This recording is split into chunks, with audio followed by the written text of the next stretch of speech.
హైదరాబాద్లో మీరెవ్వరు కూడా కాంగ్రెస్ పార్టీని బీజేపీని నమ్మలేదు, ప్రజలు కూడా ఎవరు నమ్మలేదు.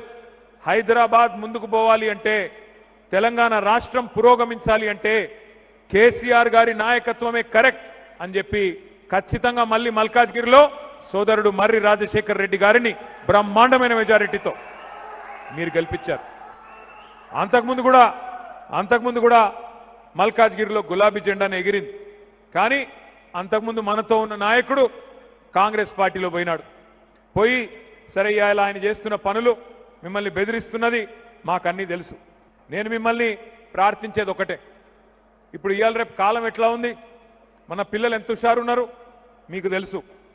టీజర్ సినిమా ట్రైలర్ చూడంగానే చెప్తారు సినిమా హిట్ అవుతుందా ఫట్ అవుతుందా.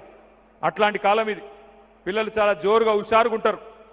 సినిమా ట్రైలర్ చూడంగానే చెప్తారు హిట్ అవుతుందా ఫట్ అవుతుందా. మరి అట్లాంటిది ఈ సినిమా ఇంటర్వెల్ అయిపోయింది. ఇప్పటికి కాంగ్రెస్ సినిమా ఇంటర్వెల్ అయిపోయింది. First half utter flop, disaster. నాకు తెలిసి హైదరాబాద్లో తిట్టుకోని మనిషి లేడు కాంగ్రెస్ ప్రభుత్వాన్ని, కాంగ్రెస్ పార్టీని. ఏమని 2.5 ఏళ్ళు. చిన్న ఉదాహరణ నేను చెప్తా, ఎక్కువ చెప్పాల్సిన అవసరం లేదు. ఒక ప్రభుత్వ పాలన ఎట్లా ఉంది అని చెప్పడానికి చిన్న ఉదాహరణ.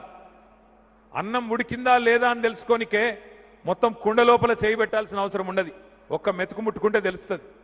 కాంగ్రెస్ వల్ల పరిపాలన ఎట్లుంది అంటే, ఈ 30 నెలల్లో కాంగ్రెస్ ప్రభుత్వం వచ్చిన తర్వాత అడ్డగోలు మాటలు చెప్పి, అబద్ధాలు చెప్పి, నోటికొచ్చిన హామీలు ఇచ్చి మరి అధికారంలోకి అయితే వచ్చినారు. హైదరాబాద్లో ఓటేయకపోయినా జిల్లాల్లో ఉండే ప్రజలు కొంతమంది నమ్మి ఓటేసినారు. ఓటేసిన తర్వాత ఇవాళ పరిస్థితి ఏందయ్యా అంటే, 30 నెలల తర్వాత రేవంత్ రెడ్డి గారు ముఖ్యమంత్రి గారు ఆ రోజు పిసిసి అధ్యక్షుడిగా పెద్ద పెద్ద మాటలు చెప్పిండు. కేసీఆర్ గారు ₹1,00,000 ఇస్తే పెళ్లికి నేను తులం బంగారం ఇస్తా.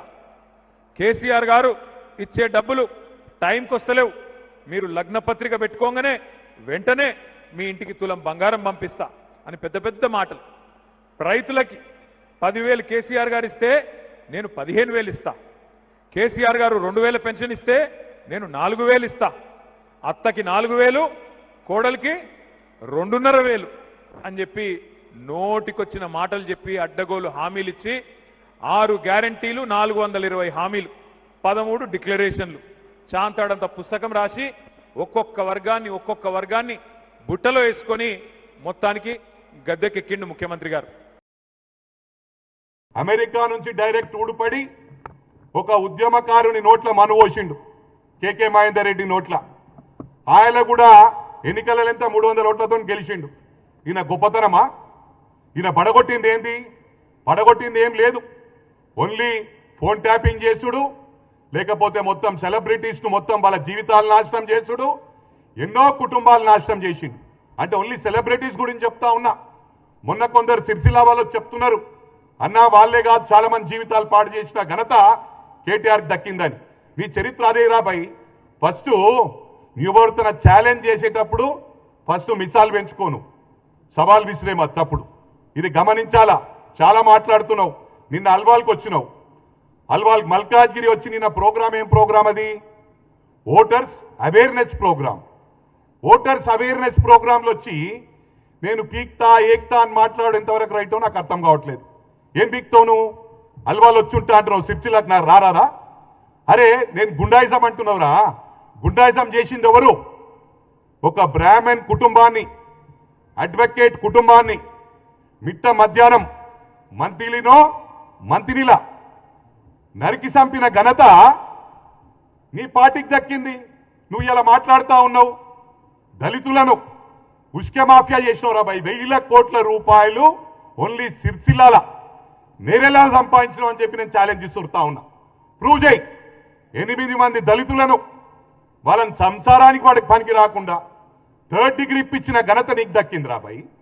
టోటల్ పోలీస్ డిపార్ట్మెంట్ను మిస్యూజ్ చేసిన ఘనత నీది.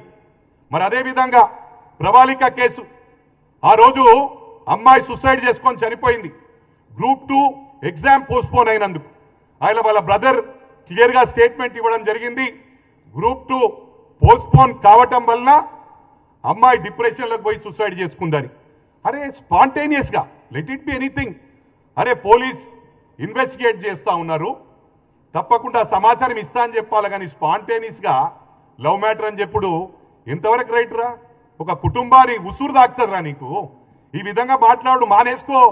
నీకు ఫీలింగ్స్, ఇతరుల ఫీలింగ్స్ తెలియదు. ఎవరి ఫోన్ లేపావు, పీక్ పడగొట్టినావు,